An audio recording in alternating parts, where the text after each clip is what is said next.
Alright, so picture the scene. It is about 8:30 in the morning. I've been on the road since 5 o'clock. I'm up in the middle of, well, it's literally the middle of nowhere.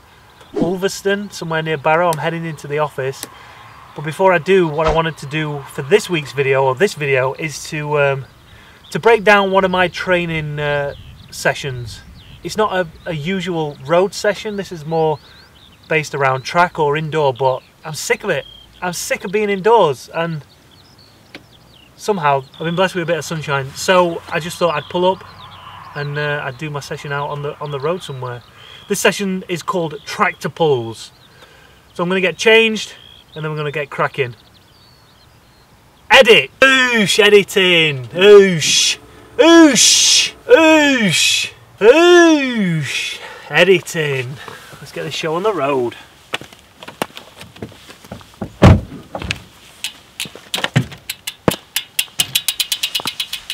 So the session is called Tractor Pulls. It's similar to what we used to do on the track in terms of what we used to call a seated acceleration. So we'd go in, we'd roll into the lap really slow on the blue line. When we hit the pursuit line, it'd be driving through those pedals as hard as we can, trying to pick that cadence up as quick as we can, trying to get up to race speed as quick as we can. Rather than using the bike and the momentum of the sprint by getting out of the saddle, you're sitting in the saddle, abs are nice and tight, shoulders are solid, arms are solid, and you're driving through those legs, making sure you're driving through that glute as well. Outside on the road, I guess what I'm going to do is try and find a nice flat piece of road that's straight, where I can just focus on my effort. So I found a little loop here. Hopefully we'll find a little bit of flat road and we'll get these sessions started. Normally on the track, when we used to do it on the track, it used to be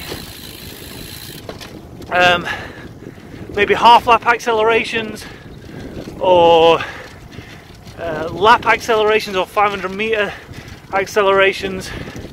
This one we're starting at, I need to check this, 5 and 8 miles an hour, nice and steady driving slow, and then hitting it and accelerating all the way up to 85 RPM or 30 seconds, whichever comes first. So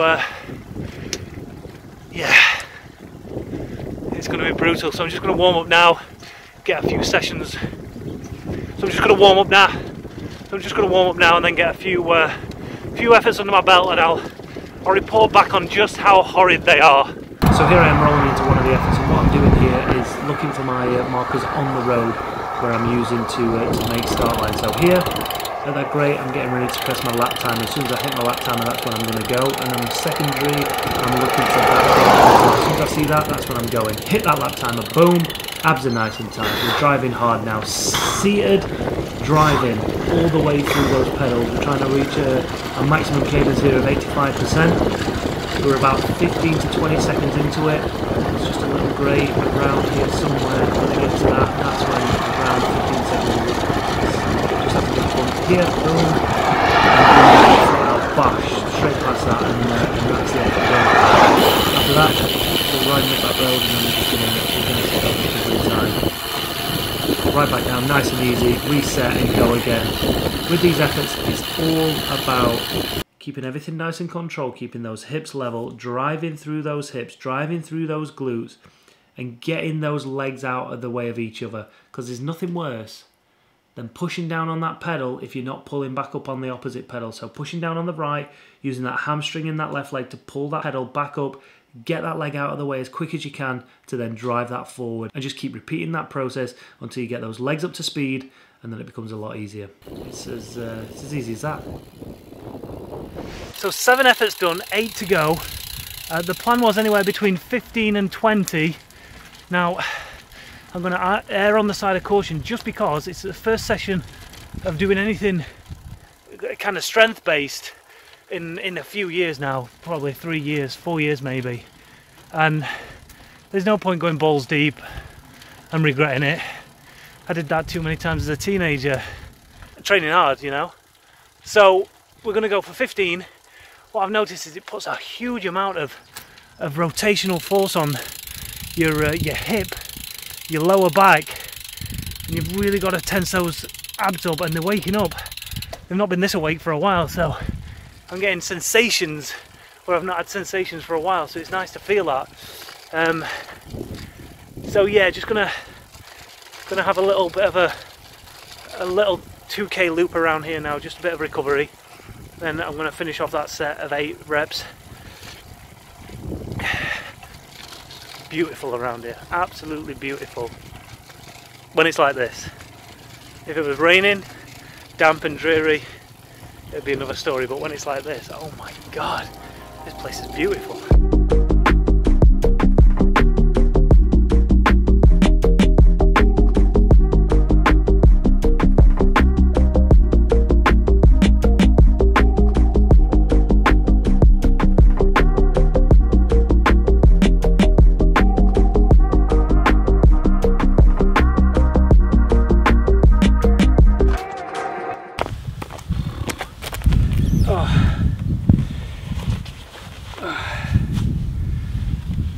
Alright, let's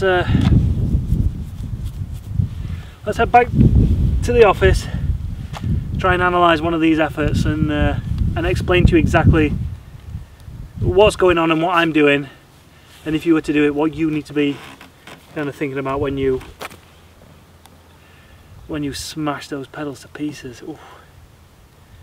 Oh. As you probably noticed, I actually analysed the effort itself in the middle of the video, but let's go through it again and let me tell you exactly what we're working on. Tractor pulls, basically getting a big gear, a heavy gear to turn, and it's all about lower cadence at the start and trying to drive that speed out of those legs. So it's predominantly a strength-based exercise. You're coming into it relatively slow. Obviously, the faster you're going to come into it, the quicker you're going to be able to get that cadence up and reach that optimum RPM that we're looking for of 85. So we're rolling in between 5 and 8 miles an hour, finding a spot on the road, or if you're doing it on track, then you'll find a pursuit line or a start line. And as soon as you hit that marker and your pedals are in the right place, because you don't want to be hitting that marker and then your pedals being at 12 and 6, and you're not getting that first initial powerful drive through. So always make sure that your pedals are around, what's that, 10 and 4. And then what I do is alternate each leg for the first pedal stroke. So if I'm doing the first one and it's right leg, the second one's going to be left leg, obviously. And then all we're doing, again, thinking about keeping your abs nice and tight, keeping your arms locked in place. You don't want to be tensing too much up here and really, screwing that efficiency out of yourself. Just relax as much as you can, but keeping that tension there, keeping that tension in those abs, relaxing those shoulders, but keeping nice strong arms as well. You don't want to be loose in those arms. If you loosen those arms, you're just gonna be like this on the bike, and you're not gonna get the power down. It's all about getting power down, not just getting the bike out of shape and just being an idiot like this. Really think about driving, focusing on keeping those hips square, like I said in the video, keeping those hips square. So don't let that rocking motion come into it. Everything just is about driving forward. Get up to that cadence, knock it off. If you're struggling to get up to that cadence, maintain that effort for 30 seconds. Now what I was finding is, again, because these are my first efforts on this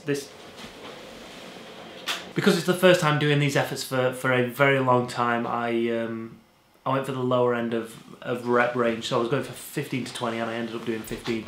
And that's only because I started to feel my lower back a little bit. So if you do have lower back problems, this could cause a bit of an issue because of the position you're in, because you're driving through, you're putting a lot of tension, a lot of rotational force through that QL and into that lower back, into your glutes. So you just got to be a little bit careful with them. So I was on 53.12 for the majority of those efforts. I don't know what, in terms of track gearing, that will be nowadays.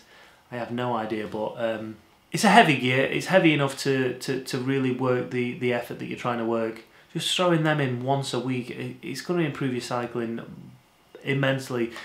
Whether you're riding for crits or whether you're riding long distance rides, it might not feel like it's going to be beneficial for an endurance rider, but it's building strength in those legs. The stronger your legs are, ultimately, the more miles you can cover, the more efficiently you can cover them, and yeah, ultimately you can be a better cyclist by simply doing these exercises or doing these efforts.